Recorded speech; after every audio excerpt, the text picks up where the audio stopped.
Et donc, la question qui se pose, c'est comment déterminer le taux fixe du swap? Comment déterminer le taux fixe du swap? Hein, c'est une bonne question. Je vous remercie d'avoir posé. D'accord? Quelle réponse avez-vous envie d'apporter à la question comment déterminer le taux fixe du swap? Il faut qu'il soit supérieur au taux fixe qu'on paye, qu'on récupère les méthodes, en fonction de... Premier élément de réponse de monsieur qui me dit j'aimerais bien que le taux fixe ici soit supérieur à ce taux-là, ou inférieur, ou en tout cas proche de ce taux-là. Pourquoi? Lui, il va vous dire, ça me fait une belle jambe, votre histoire.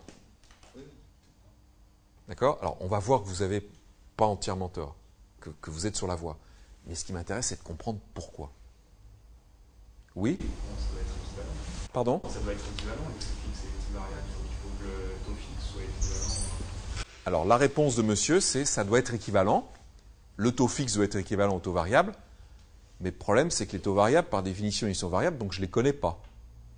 Donc, ce que vous me dites... Alors, voilà. Ce que vous me dites, c'est...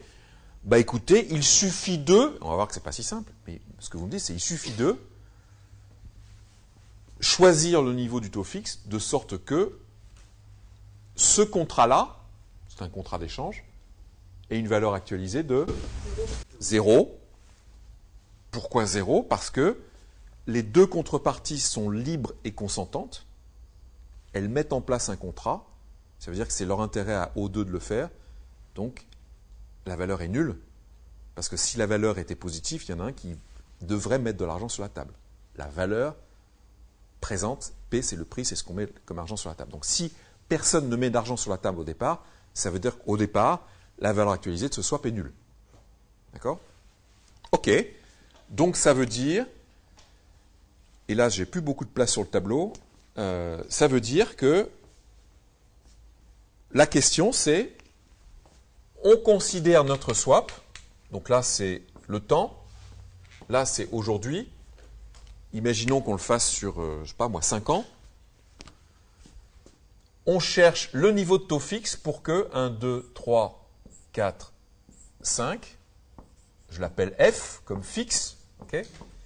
Et je cherche le niveau de taux fixe de sorte que la valeur actualisée de l'ensemble de ces flux-là, donc PV de tout ça, soit égale à 0, avec comme flux variable, eh bien les mêmes flux variables que ceux qu'on a définis, à savoir 1, 2, 3, 4, 1, 2, 3, 4, bon, vous voyez, un flux par trimestre, etc., jusqu'au dernier qui est là.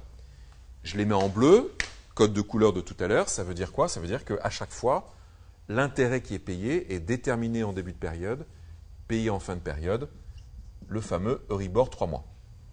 D'accord?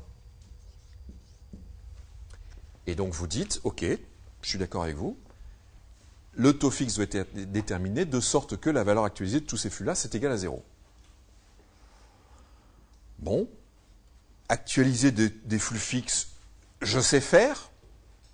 La valeur actualisée d'un flux fixe, c'est ce flux divisé par 1 plus le taux d'actualisation, qui est la rentabilité demandée par les prêteurs, divisé par 1 plus ce taux à la puissance du nombre d'années. OK. Alors, la valeur actualisée des flux variables, ce n'est pas facile puisque je ne les connais pas. Que pouvez-vous me proposer pour actualiser les taux variables? Vous m'aviez dit un terme tout à l'heure que j'aimerais que vous me redisiez, ça me rendrait service dans le déroulé du cours. Oui, les taux forward. Qu'est-ce que vous entendez par les taux forward? Si vous deviez expliquer à votre oncle, votre tante, votre cousin, votre cousine, votre frère, votre sœur, qui ne sont pas du tout spécialisés dans la finance, qu'est-ce que c'est qu'un taux forward? Qu'est-ce que vous diriez? C'est le taux dans 3 mois, connu. Réponse de monsieur, pour ceux qui nous écoutent, c'est le taux à 3 mois connu aujourd'hui. Ou à 6 mois, ou à 3 ans, etc. Connu aujourd'hui.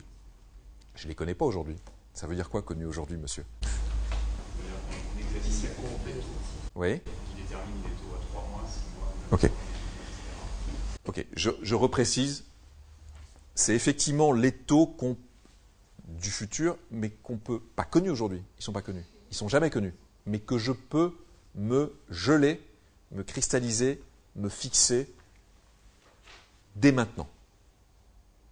Et comment fait-on ça? Par les contrats à terme ou par des opérations de prêt-emprunt. D'accord? Est-ce que c'est clair pour tout le monde comment on peut faire pour se geler, pour se cristalliser, pour se garantir un taux d'intérêt dans le futur? Ça va? Ok. Donc oui, première méthode, que j'appellerais la méthode un peu fastidieuse, sans jugement de valeur, c'est de se dire, je vais me mettre de l'autre côté, c'est de se dire, ben, il suffit que je calcule une série de, dans mon exemple, 5 ans fois 4 trimestres, ça fait 4 fois 5, 20 Euribor 3 mois à terme. Donc là, si je regarde le terme, si je regarde ici les taux, je regarde mes Euribor 3 mois à terme, c'est-à-dire ceux que je peux me garantir, me fixer, me cristalliser dès maintenant, me figer. Le premier Euribor 3 mois, il est connu, c'est celui-là. Le suivant, et donc j'ai une courbe des Euribor 3 mois à terme que je peux effectivement, comme vous disiez, me geler, me garantir, etc. Et ça dépend de la forme de la courbe des taux. Et quand les courbes des taux sont pentues, les Euribor 3 mois à terme sont plus élevés qu'aujourd'hui. Ok, vous regardez la courbe des Euribor 3 mois à terme. Donc c'est vraiment ce que je peux me garantir. Ce que je peux me garantir, ça sous-entend que toute cette série de variables, je peux les convertir en des fixes à ces niveaux-là. Donc c'est une succession de petits flux fixes. Et vous dites, bah, le flux fixe rouge, ça va être une espèce de moyenne, une espèce de cote mal taillée, là où vous dites, bah, la valeur actualisée du flux fixe, c'est égal à la valeur actualisée du flux variable, c'est-à-dire grosso modo, le taux fixe représente une espèce de moyenne, entre guillemets, c'est bien entendu pondéré par les valeurs actualisées, une espèce de moyenne des taux à terme implicitement contenus dans la forme de la courbe des taux. Je dis implicitement contenu parce que je ne veux pas dire anticipé. On dit souvent anticipé. Oui, c'est anticipé par le marché. Mais comme vous savez, les taux à terme ne sont pas des bons prédicteurs des taux futurs. Je laisse ça pour une autre session. Donc, première méthode, effectivement, on peut calculer les taux 3 mois à terme et essayer de trouver le flux fixe qui a pour même valeur actualisée que les flux variables dans l'autre sens. Donc, effectivement, si la valeur actualisée de la jambe fixe est égale à la valeur actualisée de la jambe flottante, ça veut dire que en moyenne, le flux fixe est égal, ou les flux fixes est égal à la moyenne des taux variables. Première méthode, fastidieuse, parce qu'il faut en calculer des taux à 3 mois à terme. Et calculer un taux 3 mois à terme, sur les parties courtes, c'est relativement facile parce qu'on a des marchés liquides de taux à terme. Sur la partie plus longue, c'est pas facile. Des swaps de taux, il en existe sur des durées longues. Vous pouvez faire du swap de taux à 30 ans, à 40 ans, à 50 ans. Calculer un 3 mois à terme dans 30 ans, c'est pas facile. D'accord? Donc ça, c'est la méthode fastidieuse.